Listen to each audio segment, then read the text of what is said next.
Hello la team, j'espère que toutes et tous vous allez bien. Lors d'une récente conversation amicale, j'ai interrogé mes amis concernant les relations amoureuses et j'ai eu besoin de connaître leur point de vue car il m'est apparu comme une évidence que, à titre personnel, pour aimer, j'avais besoin d'admirer. Une question s'est donc naturellement posée à moi. Et si ce qui nous attirait le plus chez quelqu'un ne se voyait pas? Nous vivons dans une société où l'image occupe une place immense. Réseaux sociaux, publicité, applications de rencontres, tout semble nous dire que l'attirance commence par le physique. Et pourtant, beaucoup de personnes, dont je fais partie, font une expérience très différente.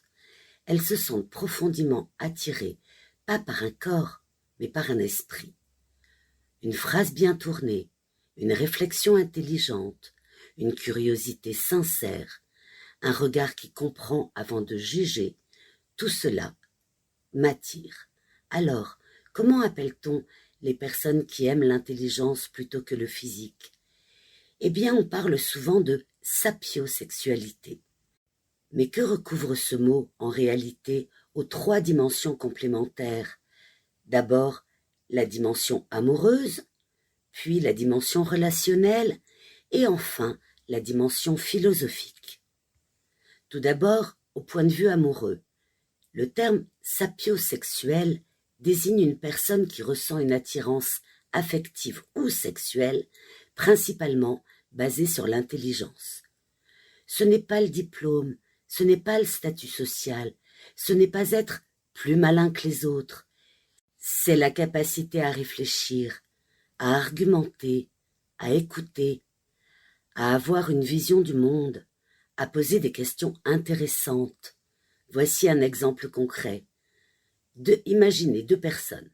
La première correspond parfaitement au standard physique, mais la discussion est creuse. La seconde, quant à elle, n'attire pas forcément au premier regard, mais en quelques minutes de conversation, eh bien, on doit en déduire que le temps passe trop vite. Beaucoup de sapiosexuels diront « J'ai commencé à le ou la trouver attirante après l'avoir entendu parler ». On comprend donc qu'ici le désir naît dans le cerveau avant de passer par les yeux. Au point de vue relationnel, l'intelligence est comme un lien durable, car au-delà de l'attirance, aimer l'intelligence a un impact énorme sur la qualité des relations, amoureuses ou non.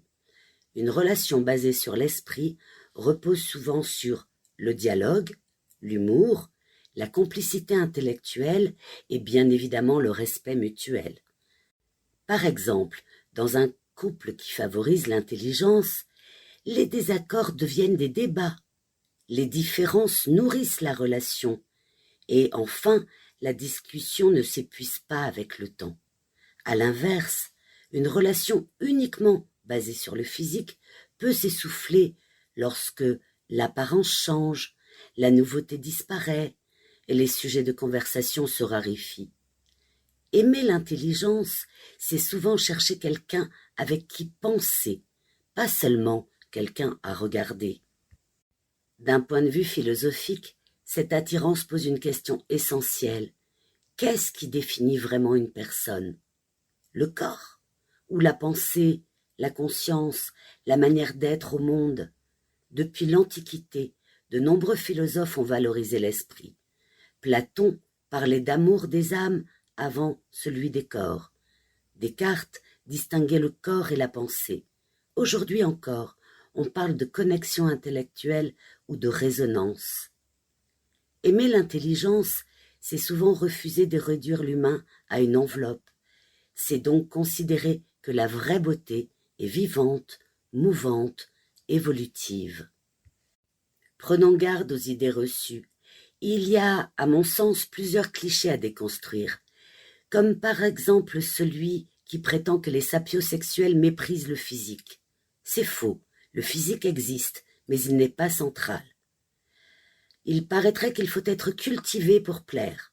Faux, l'intelligence n'est pas scolaire, elle peut être émotionnelle, créative et intuitive. Le sapiosexuel, c'est élitiste. Pas du tout, car tout le monde pense, ressent et questionne. Aimer l'intelligence, ce n'est pas aimer les meilleurs, c'est aimer les vrais échanges. Alors, demandons-nous pourquoi ce sujet parle de plus en plus aujourd'hui. Nous vivons dans un monde saturé d'images.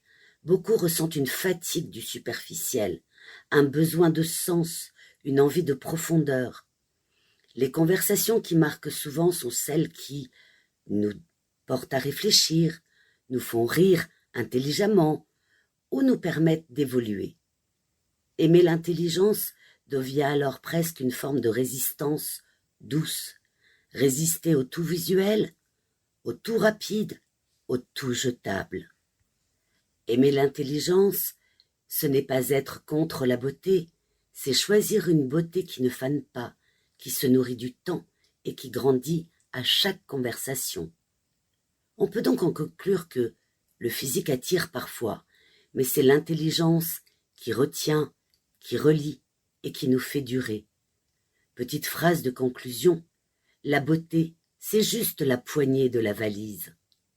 Je vous laisse méditer là-dessus. J'espère que la thématique vous a plu. Si c'est le cas, merci de liker, de vous abonner, de partager et de commenter si vous avez des choses à dire sur le sujet. Alors à tous, n'hésitez pas, sapiosexuels ou pas, aimez de toutes vos forces, aimez sincèrement, aimez pour de vrai, car même en amour, ma devise peut s'appliquer parfaitement. Soyez sages, mais pas trop.